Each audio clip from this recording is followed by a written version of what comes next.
Today's episode is brought to you by Forvis Mazars. SoundCartel.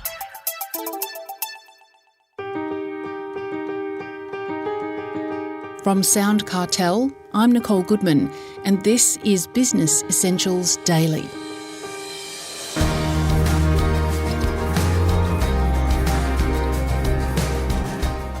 It happens all too often that companies ignore the valuable contribution from their human resources department.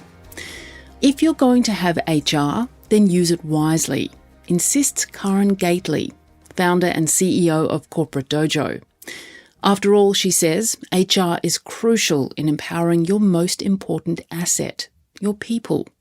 Karen explains to Chris Ashmore why HR is not as influential as it should be. I think there's a lot of wasted money invested in HR departments that aren't making enough of a difference. And I want to be really clear in saying that that is not always because the HR people are not capable. I think there's a broad range of reasons as to why HR struggles to make a real difference. And it obviously is a reflection of their own capabilities, but it's also about how the business positions that role, what their mandate fundamentally is in the business, and how ready the business is to actually genuinely take on board advice and to leverage the HR professionals they have in their business. So in my mind, if we're going to invest in HR, like any job in a business, let's make sure that it's actually having optimal impact on the outcomes. So what are some of the mistakes do you see business owners make when it comes to their HR team? I think the biggest one is expecting that HR is going to come in and do managers' jobs for them. You know, I often will hear leaders say, oh, we'll just get an HR person in and they can deal with all of these issues. They can have all of these tough conversations. We will just get HR in. The simple truth is most human beings don't want, for example, feedback from the HR department. They actually want to have those conversations directly with their own manager. So I think that's probably the starting point is what do we actually expect the HR person's role to be? Then what I find is there's a misalignment between what the organisation wants to achieve through their HR role and the professional that they've actually brought into the business. So whether that's the level of experience they've got or expertise in particular areas. So I think we need to be really targeted around, okay, what outcomes do we want? And then what's that going to actually look like in the person that we bring into our business? In terms of structure and hierarchy, where should HR sit within the company? Again, it's going to depend on the level of capability of the person. But if we are bringing in an HR manager and our objective is for that person to influence organisational performance through our people, then there's a lot of room to argue that they should be sitting at the leadership table. I think, you know, if they're not a peer of the leadership team, then it can be incredibly difficult for them to influence in the ways that they need to. But obviously that's going to depend on whether or not you've brought in an entry-level HR person that is fundamentally there to coordinate your processes and to manage your administration. If that's the case, then obviously they can be reporting into another more senior leader. But in my mind, HR has the biggest influence when they are actually at that leadership table and able to influence the quality of conversation that the leadership team are having about people and what our strategies are to make sure we've got the right talent and then we're effectively leveraging that talent towards achieving our vision and our strategy. What makes a good HR team? I think obviously there is HR specialist capabilities, which obviously we can talk about. But the starting one in my experience is actually having commercial nous. Often the complaint that leaders make about HR is that their advice or their strategies are disconnected from what the business is fundamentally trying to achieve. So I think HR people need to understand the business that they're working in, understand what success of the organisation looks like, and then the ability to actually come up with the HR strategies that are going to support those commercial outcomes. So you need to understand the business's numbers, you need to understand the market, you need to understand the key drivers of the organisation's performance, and then you need to be able to fit the people part of the equation to that. Then I would say one of the most important capabilities is being influential. We need to help leaders to understand why the strategies that are being recommended are going to be a dial turner in terms of the business results. And sometimes, leaders don't want to follow HR's advice because it's inconvenient. It's easier just to say, oh, I'll just keep going the way I'm going. So in that case, again, HR people need to be able to build trust and respect in their relationships and earn that reputation for being a trusted advisor so that leaders want to listen to their advice. And if I look to one thing that defines an HR person's success, it's that the leadership team want them at the table. They want them in the conversation as they're trying to work through people challenges or determine the right strategies around talent management, whatever it is.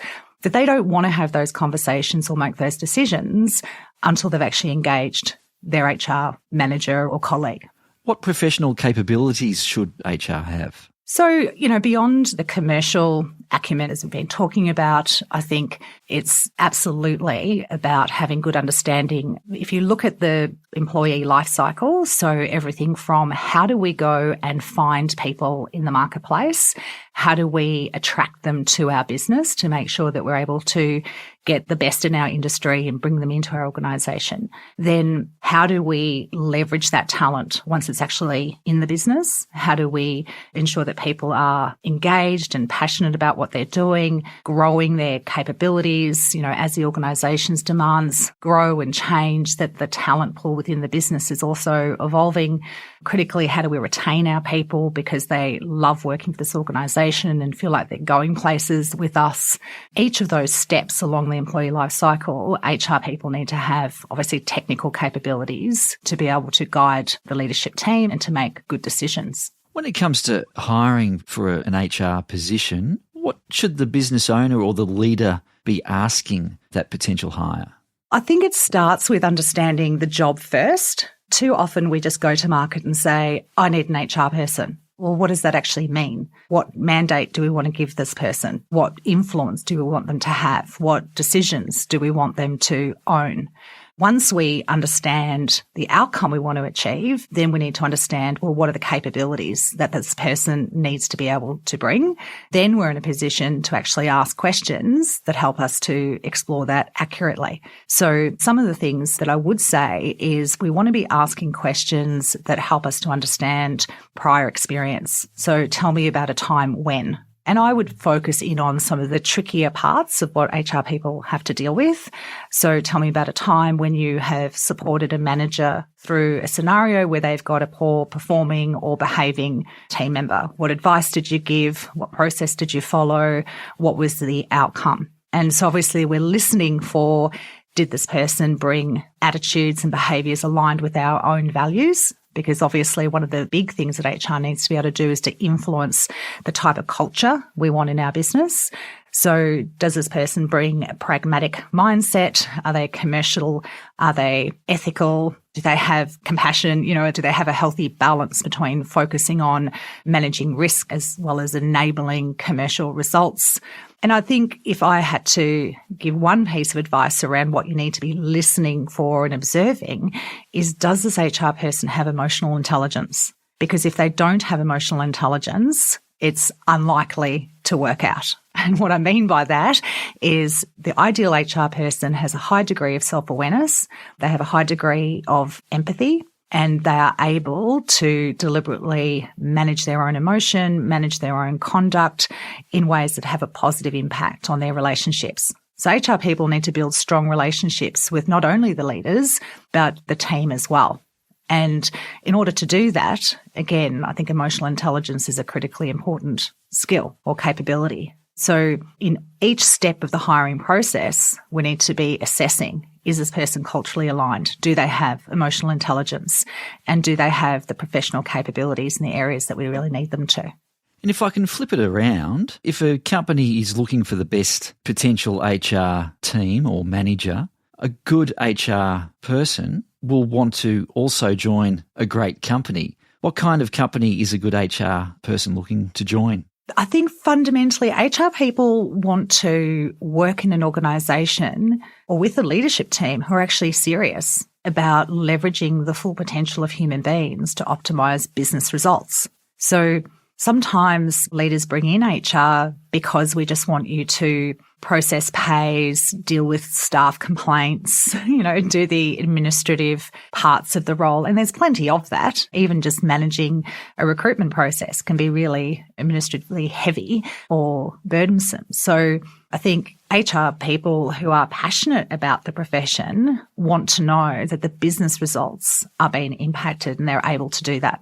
So they're going to be looking for an employer who's willing to go on the journey, who's actually willing to implement the advice. And obviously not just blindly, we need to obviously use our own critical thinking, but organisations that say, oh, we care about our people and we want to drive human performance, but then we don't actually want to take on board any advice because it's too hard or it's too confronting or it's inconvenient or whatever it is, that's when the HR job gets especially difficult.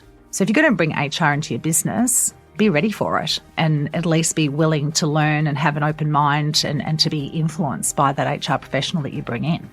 That was CEO of Corporate Dojo, Karen Gately.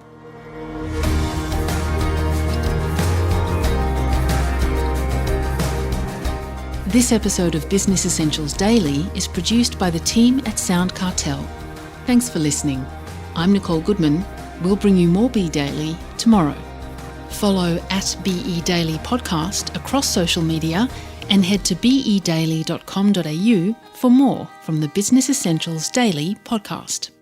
SoundCartel. This episode was brought to you by Forvis Mazars. To find out more, visit forvismazars.com/au. That's FORVISMAZARS.com/au.